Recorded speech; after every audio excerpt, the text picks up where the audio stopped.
थाबाय आंनि ब्लग गासिबो नायगिरि साफ्रोमखौबो जोङो संसाराव थासान्दि गावनि धोरोमखौबो एसे नाजावनांगौ आरो धोरोमाव थानांगौ।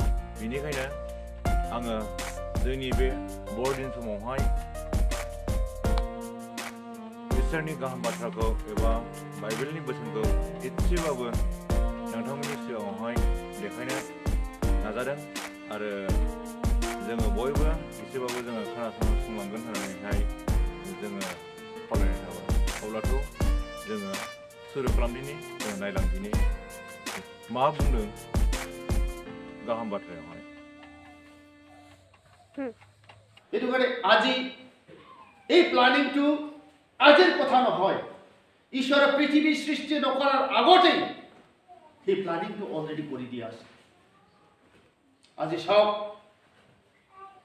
আজি পৃথিৱীৰ হিষ্ট্ৰী, পৃথিৱীৰ বুৰঞ্জী কিয় দুফাল কৰিলে আপোনালোকে পঢ়া শুনা ছোৱালী ল'ৰা ছোৱালী চবেই জানে। BC and AD, হয়নে নহয়? BC মানে কি? Before Christ. AD মানে কি? আন্না ডমিনি। এই দুই ভাগ, পৃথিৱীৰ হিষ্ট্ৰীটো দুই ভাগ কৰি পেলাইছে। কিয়? আজি শ্ৰীখ্ৰীষ্টই যদি আজি ঈশ্বৰৰ প্লানিং যদি এই পৃথিৱীত যদি বাস্তৱ জীৱনত ৰিয়েলিটিত যদি আজি নহা হ'লে আজি পৃথিৱীত কিয় দুই ভাগ, কিয় হিষ্ট্ৰী বুৰঞ্জীবিলাক কিয় দুভাগ হ'ল? এইটো ফেক্ট, এইটো ৰিয়েল। আজি এইটো হ'ল ঈশ্বৰৰ এটা পৰিকল্পনা। মানুহবিলাকে কয় খ্ৰীষ্টান ধৰ্মবিলাকৰ বিদেশৰ ধৰ্ম, মানুহবিলাকে কয় খ্ৰীষ্টীয় ধৰ্ম বোলে ৱেষ্টাৰ্ণ কাণ্ট্ৰিৰ ধৰ্ম। আজি মই খ্ৰীষ্টীয় ধৰ্ম বুলি খ্ৰীষ্টান বুলি কোৱা নাই। যীশু খ্ৰীষ্ট আজি পৃথিৱীৰ গোটেইটো মানুহবিলাকৰ কাৰণে এজন ত্ৰাণকৰ্তা, এজন ত্ৰাণকৰ্তা। খ্ৰীষ্টান ধৰ্ম লোৱাটো ডাঙৰ কথা নহয়, কিন্তু কিমানজন ব্যক্তিক মানুহে আজি খ্ৰীষ্টক পাইছে। আজি এনেকুৱা অৱতাৰ লৈ আহিছে, এনেকুৱা পবিত্ৰ এজন ছোৱালীৰ গৰ্ভত আজি যীশুখ্ৰীষ্ট জন্ম দিবলৈ পাইছে। ইয়াৰ হিষ্ট্ৰীবিলাক চাওক। সেইটো কাৰণে আজি ইমান ডাঙৰ যি খ্ৰীষ্টমাছৰ উপলক্ষে আমি বছৰে বছৰে খ্ৰীষ্টমাছ পালি থাকোঁ। বছৰে বছৰে খ্ৰীষ্টমাছটো কি বোলা বস্তু আমি সকলো নাজানো। আমি মানৱ জাতিৰ কাৰণে আজি যীশুখ্ৰীষ্ট আজি পৃথিৱীত ঈশ্বৰৰ প্লানিং মতে আজি পৃথিৱীত আহিলে আৰু যিবিলাক তেওঁ গ্ৰহণ কৰিলে, তেওঁ একচেপ্ট কৰিলে, সিহঁতে কেতিয়াও নষ্ট নহ'ব। যীশুখ্ৰীষ্টৰ বাণীবিলাক, যীশুখ্ৰীষ্টৰ আদৰ্শবিলাক আজি জীয়াই থকা অৱস্থাত আজি কি কৈ গৈছে এই বাইবেলে আজি ক'ব। পবিত্ৰ বাইবেলে আপোনালোকক বা আমাক সদায় বুজাই আছে, কিন্তু আমি মানুহে আজি পৃথিৱীত থকাৰ কাৰণে নিজৰ শিক্ষা লৈ পেলাই, নিজৰ ধনক লৈ পেলাই, নিজৰ সম্পত্তিক লৈ পেলাই, নিজৰ বলৱান একটা শক্তিক সৌন্দৰ্যক লৈ পেলাই আমি বাহাদুৰি কৰোঁ। কিন্তু ঈশ্বৰে এই শৰীৰটো বাদ দি পেলাই আমাৰ যিটো নেকি যিমানখিনি অংগ প্ৰত্যংগ আছে আমি কি বনাব পাৰোঁ? কোনো নোৱাৰে। আমাৰ মানৱ দেহৰ যিমানখিনি অংগ প্ৰত্যংগ আছে, জীৱনৰ পৰা ধৰি পেলাই যিমানখিনি আমাৰ বডি আছে, সম্পূৰ্ণ এইটো ঈশ্বৰৰ।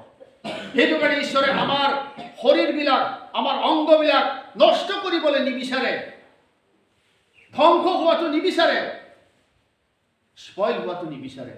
যাৰ কাৰণে আজি মানৱ জাতিক পৰিত্ৰাণ দিবলৈ কাৰণে আজিৰ দিনটোত যীশুখ্ৰীষ্টক আজি এই পৃথিৱীত আজি মানৱ জাতিৰ মৰম থকাৰ কাৰণে, নিজৰ নিচিনা আমাক মানুহক সৃষ্টি কৰাৰ কাৰণে, নিজৰ নিচিনা আমাক সি ক্ৰিয়েট কৰাৰ কাৰণে সি আকৌ মনত আমাৰ পৰা আমাৰ ওপৰত মৰমটো দি পেলাই আজি খ্ৰীষ্টমাছটোৰ যোগেদি যীশুখ্ৰীষ্টক আজি পৃথিৱীত জন্ম দিছে। এইটো কাৰণে মই আশা কৰিছোঁ আজি যিমানখিনি আছে আমি এটা অনুভৱ কৰাটো ভাল। একচুৱেলি আমাৰ আত্মা কাৰ, আমাৰ শৰীৰটো কাৰ, আজি আমি কি অৱস্থাত আছোঁ? ইমান ডাঙৰ নিজৰ সন্তানক আজি পৃথিৱীত জন্ম দিলে, এটা গিফ্ট। এনেকুৱা কমলা নিচিনা গিফ্ট দিয়া বস্তু নহয়, এনেকুৱা চকুলা গিফ্ট দিয়া নহয়। নিজৰ সন্তানক মানৱ ৰূপে আপোনালোকৰ প্ৰেজেণ্ট দিলে, সেই প্ৰেজেণ্টটো আমি কিমানজন মানুহে আজি ৰিচিভ কৰিব জানিছোঁ? আজি খ্ৰীষ্টমাছ চেলিব্ৰেশ্যন কৰিছোঁ, নতুন চোলা পিন্ধিছোঁ, আমি নতুন ঘৰ আমি কালাৰ দিছোঁ, ঘৰবিলাক চাফা কৰিছোঁ, নতুন নতুন আয়োজন কৰিছোঁ। আজি খ্ৰীষ্টমাছত চোলা নতুন নাপালে মানে মা দেউতাক আমি অভিমান কৰোঁ ঘৰখনত কাজিয়া পেচাল হয় পইচা নাপালে কাজিয়া পেচাল হয় কিন্তু আজি সেইটো ডাঙৰ কথা নহয় আমাৰ জীৱনত এটা পৰিত্ৰাণ জন্ম হৈছে সেইটো গ্ৰহণ কৰিবলৈ কাৰণে আমাৰ মনবিলাক কিমানখিনি পৰিষ্কাৰ হৈছে সেইটো আচলতে এক নম্বৰত সেইটো পৰিষ্কাৰ কৰাটো ভাল সেইটো কাৰণে মই সেইটোকে ক'ব বিচাৰিছোঁ আজি যি সমাজে যি মানুহবিলাকে পৰিত্ৰাণ পোৱা নাছিলে যি মানুহে অন্ধকাৰত আছিলে যি মানুহে এটা ফ্ৰীডম বোলা বস্তুটো নাছিলে যি মানুহৰ আজি এটা ৰাস্তা দেখা নাছিলে সেই ৰাস্তাবিলাক দেখাবলৈ কাৰণে